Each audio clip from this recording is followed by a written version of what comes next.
आघात. लेखिका प्रिया उंबरकर. वाचक स्वर सिद्धी गायकर.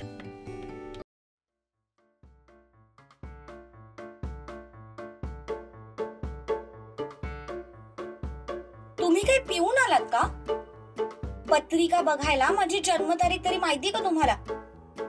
उगीच तोंडाला येईल ते बरळताय. ते बाकीचं सोडा. तुम्ही मला आधी हे सांगा, तुम्ही इतक्या रात्री माझ्या रूम मध्ये आलाच कसे? त्याचं काय ना, मला ट्रेकिंग करायला खूप आवडायचं.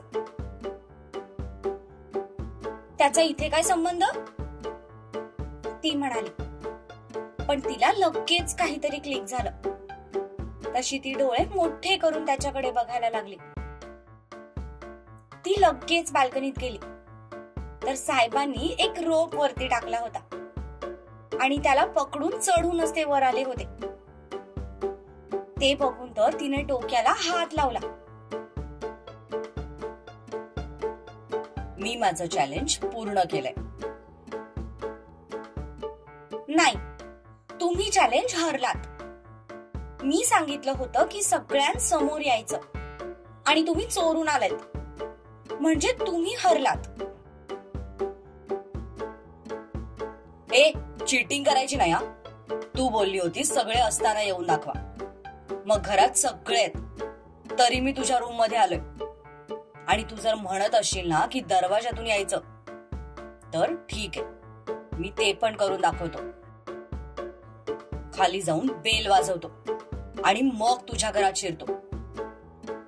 पण ही माझी शुद्ध फसवणूक आहे आणि त्यासाठी मी तुला कोर्टात खेचू शकतो.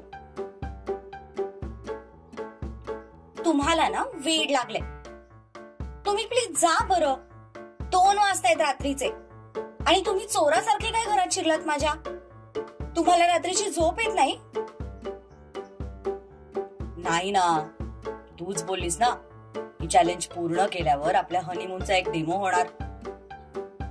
मग त्याचाच विचार करून रात्रीची झोप उडाली माझी. चल, आता मी चॅलेंज जिंकलोय, तर आता आपण डेमो करूया. असं म्हणत तो पुढे सरसावला. तशी ती घाबरून पाठीमागे सरकली.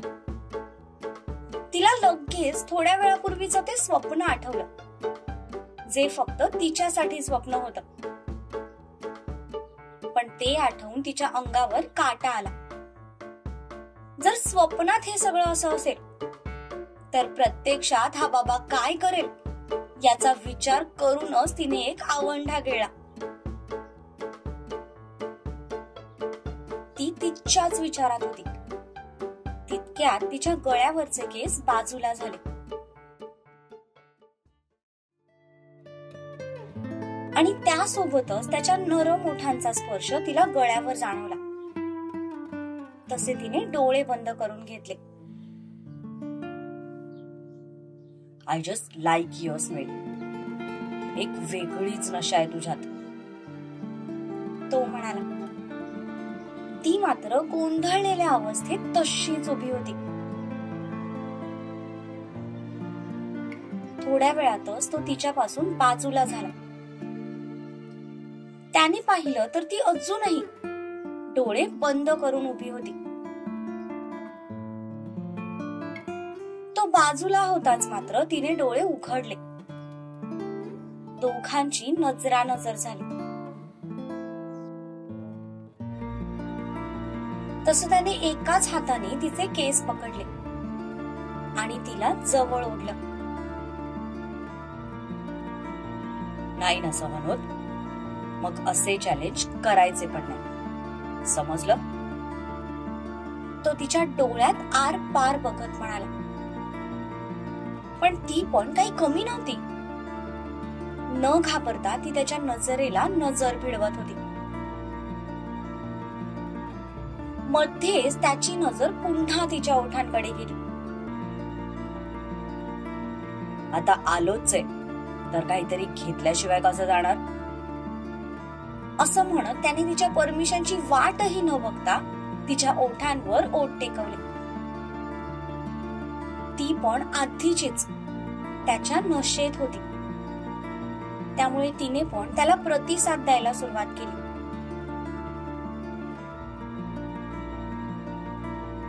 काही वेळानंतर ते एकमेकांपासून बाजूला झाले. तो तसाच बेडवर तिच्या बाजूला झोपला.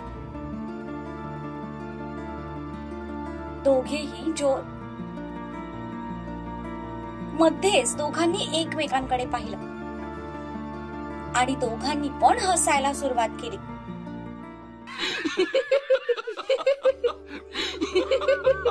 तुम्ही ना पागल आहात, ती म्हणाली. ते माहितीये मला, नवीन काहीतरी सांग. शिव, मला काहीतरी सांगायचंय तुम्हाला. जे सांगायचंय ते सांग, पण आधी छातीवरचा हात बाजूला घे. आधीच मी स्वतःला कसा कंट्रोल करतोय ते माझं मलाच माहितीये. एकदा का माझे पेशन्स संपले की मग मी स्वतः सुद्धा स्वतःला रोखू शकणार नाही, तो म्हणाला. तसं तिने एका झटक्यात त्याच्या छातीवरचा हात बाजूला केला. आता बोल. मी घरच्यांना सांगितलंय आपल्या लग्नाबद्दल. तसंही कधीतरी सांगावंच लागणार होतं, त्यापेक्षा मीच सांगून टाकलं. मग काय म्हणाले ते? काय म्हणणार, नाहीच म्हणाले. पण मी त्यांना स्पष्ट सांगितलंय की लग्न करेन तर तुमच्याशीच, नाहीतर करणारच नाही. आयुष्यभर सिंगल राहीन, असं म्हणत ती पुन्हा त्याला बिलगली. तसा तो गालात हसला. दोघांचे स्वभाव जरी वेगळे असले तरी दोन गोष्टी दोघांमध्येही कॉमन होत्या. ते म्हणजे त्यांचा राग आणि हट्टीपणा. एकदा जी गोष्ट ठरवली ती ठरवली. डोंट वरी, ते पण आपल्या लग्नाला आनंदाने तयार होतील. माझा भाई त्यांना व्यवस्थित समजावेल. खूप विश्वास आहे ना तुमचा तुमच्या भाईवर? कारण तो कधीच चुकत नाही. त्याचे निर्णय खूप सॉर्टेड असतात. म्हणायला आम्ही दोघे फक्त सख्खे भाऊ आहोत, पण आम्ही दोघेही एकमेकांच्या एकदम अपोजिट आहोत. ते तर मला पहिल्या भेटीतच समजलं होतं, कारण सत्यजित सरांना मी पहिल्यांदा भेटले होते तेव्हाच त्यांच्या पर्सनॅलिटीचा एकंदरीत अंदाज आला होता मला. पण जेव्हा तुम्हाला कोल्हापूरमध्ये भेटले तेव्हा मला हाच प्रश्न पडला होता की तुम्ही दोघे सख्खे भाऊ असू तरी कसे शकता. पण तुम्ही दोघे कितीही वेगळे असलात ना तरी तुमच्या दोघांमध्ये एक गोष्ट कॉमन आहे. ते म्हणजे तुमच्या दोघांचंही मन खूप निर्मळ आहे. जे मनात असतं तेच ओठांवर. कुणाबद्दलही काहीही वाईट विचार करत नाही. आणि तुमच्यातला हाच गुण मला आवडला. अजून काय काय आवडलं माझ्यात? तुमचे हे निळे डोळे. तुमचे डोळे खूप बोलके आहेत. अच्छा, अजून? तुमचा वेडेपणा. समोरचा माणूस कितीही रागात किंवा टेन्शन मध्ये असू दे, त्याला हसवण्याचं टॅलेंट आहे तुमच्यात. नाही ग, माझा हा टॅलेंट ना दुसरीकडे चालतही असेल, पण एका माणसावर तो चालत नाही. कुणावर? दिवाकर मामा. आता हे कोण? वहिनीचे वडील आहेत. म्हातारा कुठल्या मातीचा बनलाय काय माहित. त्याला तर मी आजपर्यंत एकदाही हसलेला बघितला नाहीये. बघावं तेव्हा मारक्या रेड्यासारखा बघत असतो. हसू नको, तो माणूस खरंच खूप विचित्र आहे. वहिनीचा बाप आहे म्हणून सहन करतो मी त्याला, नाहीतर इतक्या दिवसात माझ्या स्टाईलने केव्हाच मी त्याला सरळ केलं असतं. असतो एकेकाचा स्वभाव, जाऊ द्या.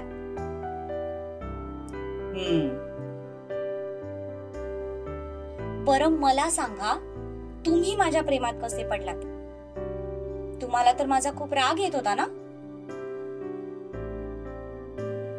हो, राग तर खूप यायचा तुझा, कारण तू एकच अशी एक मुलगी होतीस जी मला न घाबरता तोंडावर मला भिडायचीस. तू सोडून अजून कुठल्याही मुलीने ती हिम्मत केली नव्हती.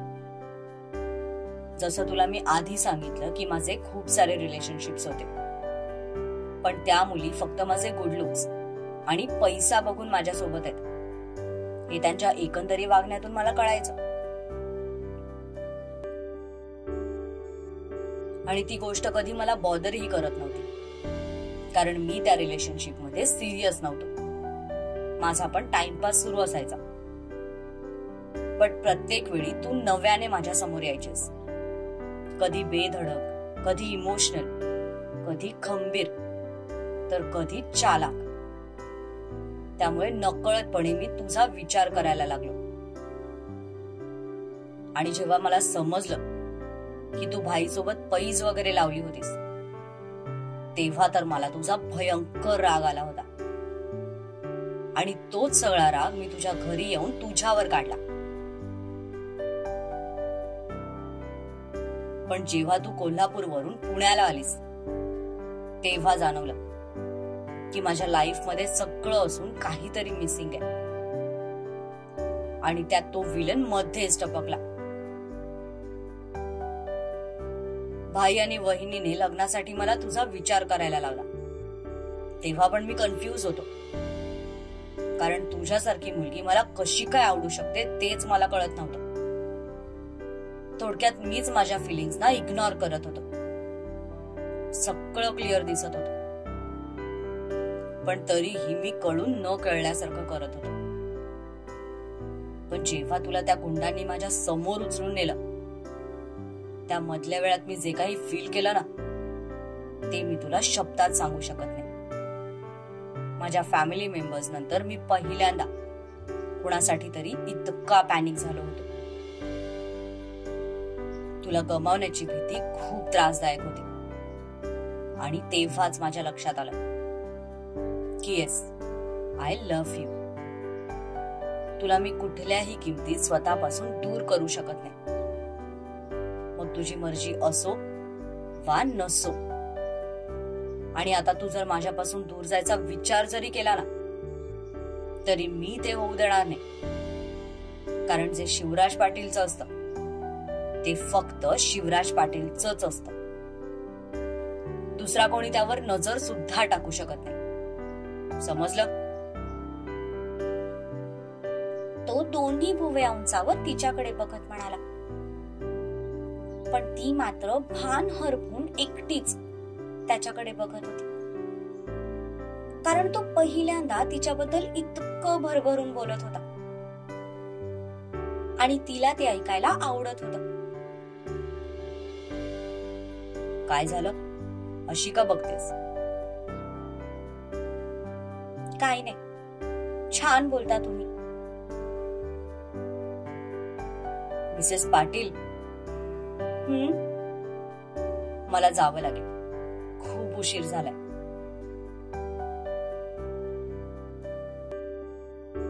नाही, आज इथेच झोपा. मला तुमच्या सोबत खूप गप्पा मारायच्यात. इतर वेळी तुम्ही काहीतरी मूर्खासारखी बडबड करत असता. आज पहिल्यांदाच काहीतरी सेन्सिबल बोलता, त्यामुळे मला हा चान्स मिस नाही करायचा, ती म्हणाली. तसं त्याला अजूनच हसू आलं. मग दोघेही मनातलं बरंच काही बोलू लागले. पहाटेपर्यंत त्यांच्या गप्पा तशाच रंगत गेल्या.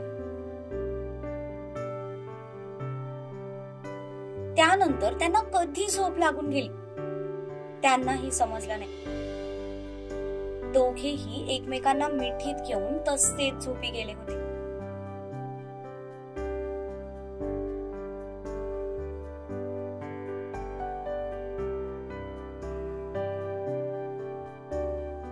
रंगपंचमी स्पेशल भाग कसा वाटला ते नक्की सांगा. आपण लवकरच पुढच्या भागात भेटू.